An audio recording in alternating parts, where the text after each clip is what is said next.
berjumpa kembali bersama saya Betani Sakul dalam program Push, Pray Until Something Happens. Program ini menyajikan kesaksian dari pengalaman-pengalaman rohani, bagaimana kuasa doa dapat mengubahkan.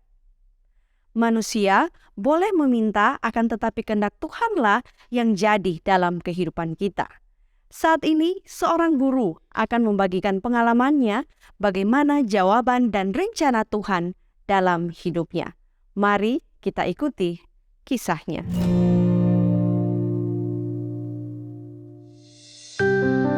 Perkenalkan, nama saya Leslie Malonda dan saat ini sementara melayani di salah satu sekolah swasta yang ada di Kawan-Kawan.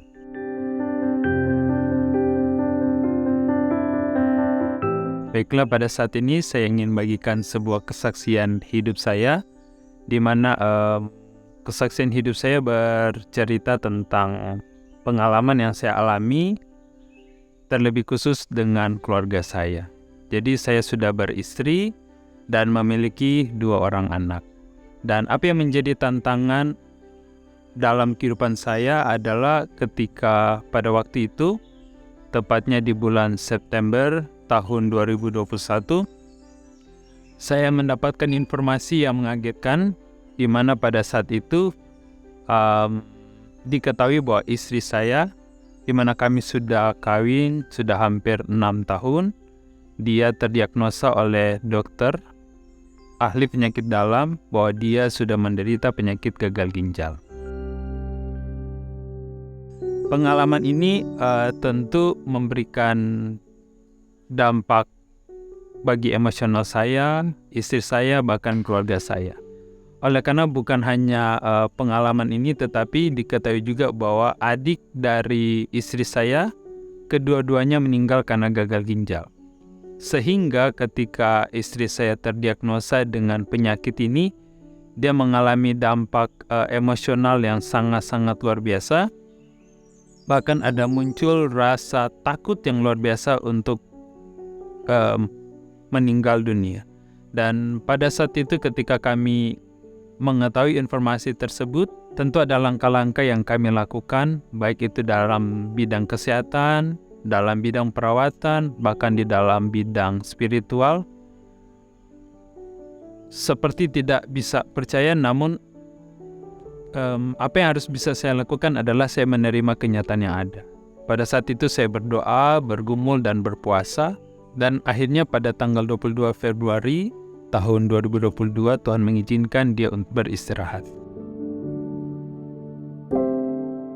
Melewati semua tantangan ini, kesulitan ini bukanlah hal yang mudah bagi saya, karena sejak dari bulan September kami lakukan pemeriksaan, bahkan melakukan perawatan, bahkan terkadang harus tidak tidur ketika kondisinya kambuh, ketika tengah malam tiba-tiba dia minta harus ke rumah sakit oleh karena mengalami sesak.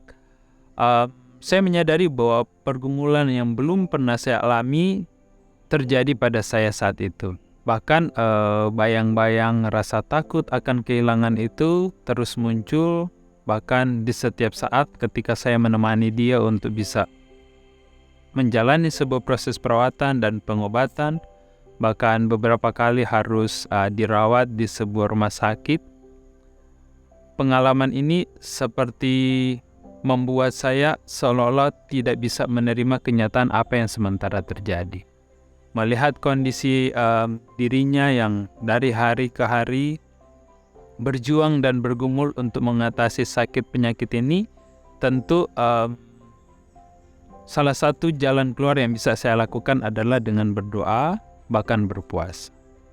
Dan pengalaman ini seperti menjadi sebuah masalah psikologis bagi saya secara pribadi, oleh karena harus menerima kenyataan bahwa istri saya, yang saya sangat kasihi, yang saya cintai, bahkan dari sejak awal kami bertemu dan ketika kami menikah dan ketika kami harus berkeluarga, saya belajar untuk bisa menerima dia apa adanya, bahkan dia juga belajar menerima saya apa adanya. Bahkan ada titik-titik di mana kami saling menguatkan, kami bertumbuh. Namun ketika peristiwa ini datang, sesuatu yang besar ternyata terjadi dalam kehidupan saya. Dan mengharapkan tentu sebagai seorang suami ada kesembuhan yang boleh dialami oleh istri saya.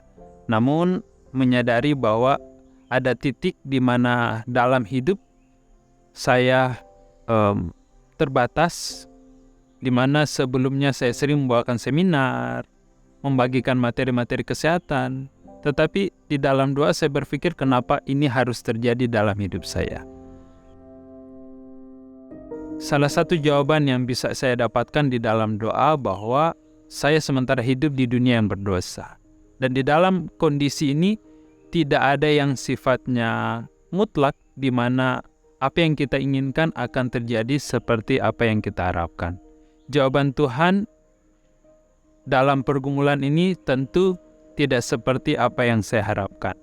Namun di dalam pergumulan doa, di dalam pergumulan yang saya alami, bahkan sampai akhirnya istri saya beristirahat di dalam kematian, saya terus berdoa meminta kepada Tuhan untuk menunjukkan apa sebenarnya rencana dan kehendak Tuhan dalam kehidupan saya. Dan sejak saat itu, bahkan sampai pada saat ini, saya mulai menyadari bahwa doa itu tidak selalu mendapatkan jawaban ya daripada Tuhan. Bahwa doa itu ada kalanya Tuhan mengizinkan sebuah peristiwa yang besar terjadi, sebuah pergumulan yang kita alami untuk mengajarkan kita satu hal. Dan satu pelajaran yang saya dapatkan lewat pengalaman ini adalah lebih penting untuk selalu berserah diri. Penyerahan diri itu ternyata penting, dan saya menyadari bahwa ini adalah sebuah titik balik dalam kehidupan saya, di mana Tuhan terus mengingatkan kepada saya pentingnya untuk bisa memiliki hubungan yang dekat dengan Tuhan. Mungkin sebelumnya ketika saya dengan istri saya, kami setia kepada Tuhan, tetapi ketika peristiwa ini terjadi, hanya dua pilihan yang saya bisa pilih. Yang pertama, meragukan kasih Tuhan, dan yang kedua adalah memilih untuk tetap setia dan memilih untuk mengikut Tuhan dan percaya akan kasih Tuhan di dalam kehidupan saya. Dari kesaksian ini, saya ingin bagikan kepada umat Tuhan, saudara-saudari yang mengikuti program ini. Marilah kita tetap percaya kepada Tuhan bahwa kasih tidak harus selalu sesuatu yang menyenangkan. Terkadang kasih Tuhan dinyatakan dalam kehidupan kita dengan cara-cara yang sulit untuk dimengerti, sulit dipahami. Namun satu-satunya yang harus kita pegang adalah satu pengharapan bahwa kita tidak hanya hidup sementara di dunia ini, tetapi satu janji bahwa Tuhan akan mempertemukan kita kembali dengan orang-orang yang kita kasihi ketika Ia datang pada kalian. Kiranya boleh menjadi berkat bagi kita semua. Saya berdoa dalam nama Yesus. Amin.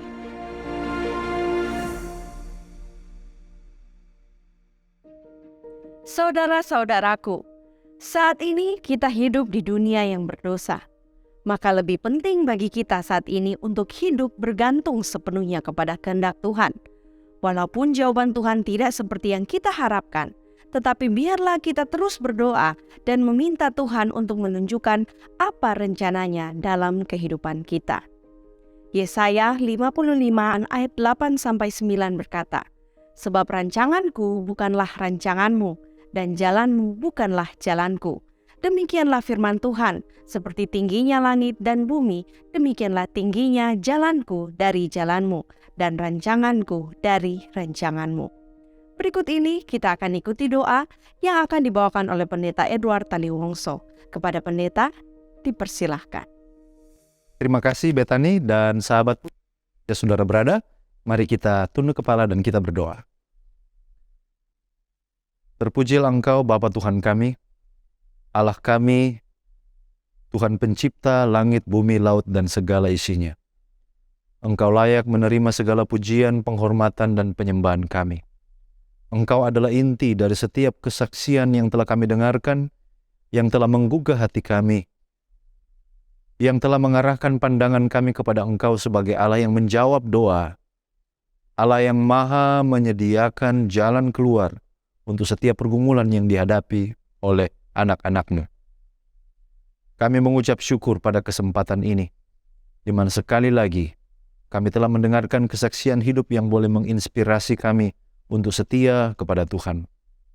Biarlah kiranya apa yang sudah kami dengarkan tidak berlalu dengan sia-sia, tetapi benar-benar akan tersimpan dalam hati kami, menolong kami dalam setiap pergumulan yang kami hadapi. Secara khusus berdoa pada saat ini untuk Bapak Leslie Malonda, yang telah menjadi saluran berkat, memberikan kesaksian hidupnya. Tuhan memberkati dia dalam pelayanan, memberkati bersama dengan keluarga, memberkati dalam setiap rencana kehidupan. Apabila dia berdoa kepadamu di dalam kesesakan, Tuhan akan menjawab dan mendengar dia. Tuhan akan selalu menyediakan yang terbaik dalam kehidupannya. Bapa, berkati juga semua sahabat Push yang menyaksikan tayangan ini. Mereka yang dalam pergumulan secara pribadi, kesehatan, masalah hubungan, masalah pekerjaan, masalah finansial, masalah yang menghimpit hidup mereka begitu berat. Bahkan mereka yang juga bergumul untuk hidup lebih dekat kepada Tuhan. Biarlah kiranya Tuhan akan menjamah hidup masing-masing mereka. Tuhan akan menolong mereka supaya mereka tahu bahwa ada Allah di sorga yang senantiasa memperhatikan dalam setiap pergumulan hidup yang dialami. Bapa yang penuh kasih, berdoa untuk Cornelius Media yang terus melayani. Tuhan memberkati supaya lewat tayangan-tayangan ini akan menjangkau lebih banyak jiwa, semakin banyak orang diberkati, dipersiapkan bagi kedatangan Yesus yang sudah tidak lama lagi. Terpujilah nama-Mu. Dengarkanlah doa kami ini Tuhan, karena kami yakin kami sudah berdoa di dalam nama Yesus Kristus, Tuhan dan Juru Selamat kami. Amin. Terima kasih pendeta sudah mendoakan kita semua, dan terima kasih juga untuk sahabat Push yang telah bersama kami baik melalui YouTube ataupun Facebook, dan juga yang telah menyaksikan melalui Hope Channel Indonesia. Demikianlah perjumpaan kita hari ini. Kita akan berjumpa kembali di episode Push berikutnya. Jangan lupa untuk menyaksikan program menarik lainnya, persembahan dari Cornelius Media, Bridge to the Truth. Tuhan selalu